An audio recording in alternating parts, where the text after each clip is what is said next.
In this video, we are going to demonstrate how to host an ad hoc conference call from iPECS 1 on Android mobile.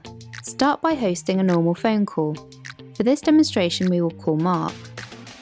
Once you are on the call, you have the option to see the call's participants and to invite another member.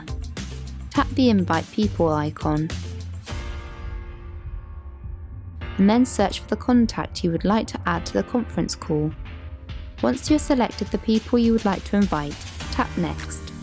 This will dial the contact. Once the contact has accepted the call, to bring him into the conference, tap Done.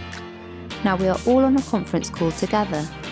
From here, you can tap to see all of the call's participants. When you are ready to end the call, just tap the red telephone icon.